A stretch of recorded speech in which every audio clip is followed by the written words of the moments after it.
Assalamualaikum warahmatullahi wabarakatuh. Perkenalkan nama saya Andi Imam Ardiansyah dari kelas PT IKC 2024 dengan NIM 24020950104. Di sini saya akan menjelaskan atau memaparkan tugas review ruang lingkup elektronika. Jadi yang pertama itu apa itu elektronika? Elektronika mempelajari pengendalian dan penerapan gerakan partikel pembawa muatan atau elektron dalam ruang hampa, gas, atau semikonduktor.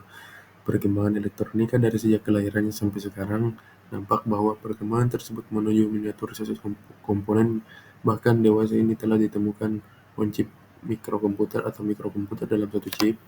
Komponen baru ini terdiri atas mikroprosesor, memori baca tulis, memori baca, dan unit input-output yang seluruhnya terletak dalam satu chip. Di samping itu, perkembangan menuju ke arah peningkatan kemampuan dan inteligensi. Di sini juga ada definisi menurut ahli, yaitu Fitzgerald Higginbotham. Yang pertama, electronics is the branch of electronical engineering which deals extensively with the transfer of information by means of electromagnetic energy. Artinya, elektronika adalah cabang ilmu listrik yang bersangkutan secara luas dengan alih informasi menggunakan tenaga elektromagnetik. Yang kedua ada J. Millman, electronics is the science and the technology of the passage of charged particle in a gas, in a vacuum, or in a semiconductor. Artinya, elektronika adalah ilmu dan teknologi tentang melintasnya partikel bermuatan listrik di dalam suatu gas atau suatu ruang hampa atau suatu semikonduktor.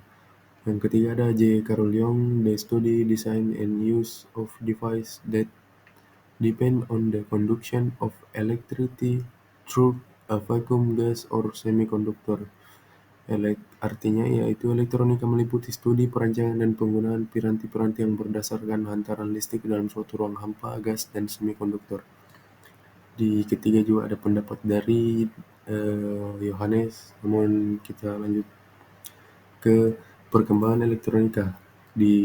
Yang pertama itu di tahun 1876, sarana telekomunikasi menggunakan telepon yang digunakan oleh Alexander Graham Bell masih terlalu sederhana. Di tahun 1896 ada juga Marconi berhasil menciptakan telegraf radio, telegraf tanpa kabel, tetapi menggunakan media gelombang elektromagnetik. Dan di tahun 1904, Sir Ambrose Fleming menemukan tabung hampa dengan dua elektrod atau tabung dioda yang dinamakannya valve atau katup. Katup ini dapat berfungsi sebagai detektor sinyal-sinyal dari telegraf radio Marconi. Di tahun 1906, De Forest meletakkan elektroda ketiga atau kisi pada katup Fleming sehingga ditemukanlah tabung trioda yang ia beri nama Audion. Selanjutnya ada di bidang elektronika.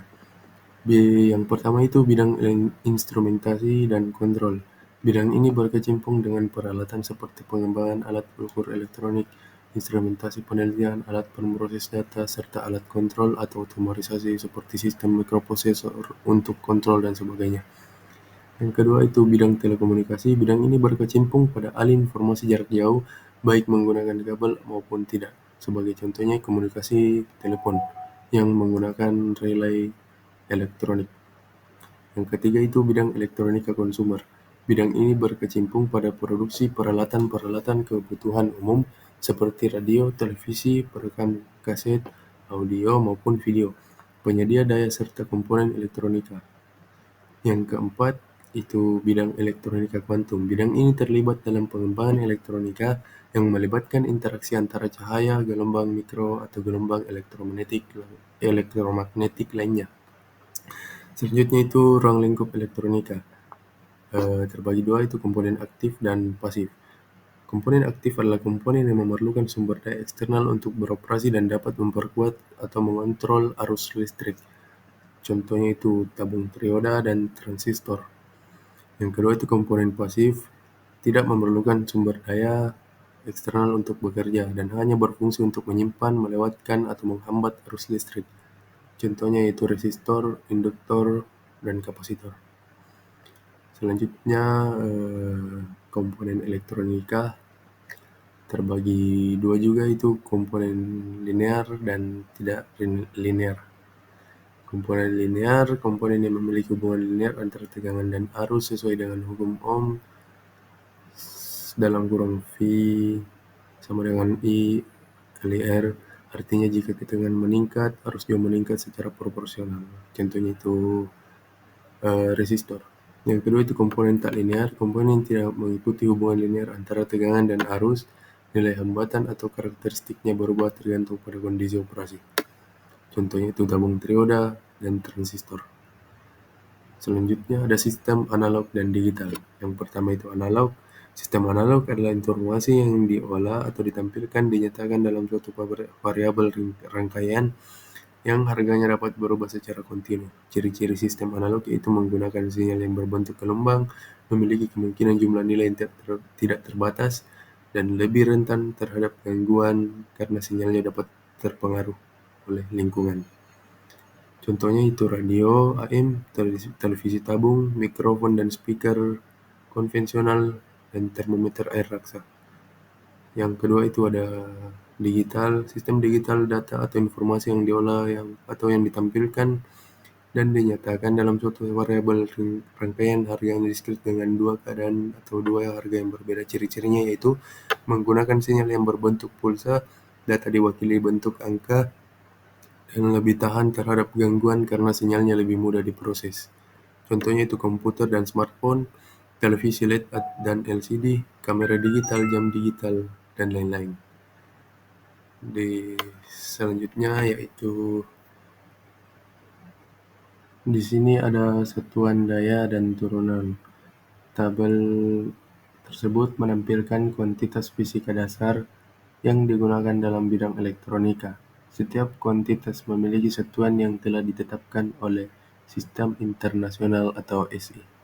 Dilihat pada gambar tersebut. Di tabel kedua ada satuan daya dan turunan. Selain satuan dasar, terdapat satuan turunan yang berguna dalam perhitungan elektronika. Setiap satuan turunan memiliki kesetaraan dalam satuan dasar, misalnya volt sama dengan watt per ampere. Selanjutnya itu pengukuran sudut listrik. Sinyal-sinyal pada rangkaian analog dan rangkaian merupakan gelombang yang hilang. Dilihat pada gambar tersebut. Selanjutnya itu pengukuran sudut listrik. Sudut listrik diukur dalam derajat atau radian. Pada ukuran sudut dalam derajat satu putaran sama dengan perubahan sudut sebesar 360 derajat. Selanjutnya adalah radian sudut yang terbentuk di pusat sebuah lingkaran oleh sebuah busur lingkaran yang panjangnya sama dengan jari-jari lingkaran. Dilihat pada gambar di bawah. Selanjutnya di sini ada satu putaran 360 derajat 21 radian. Jadi satu radian setara dengan 360 per 21 derajat. Untuk memudahkan melakukan konversi sudut dari derajat ke radian dan sebaliknya dapat diikuti aturan berikut.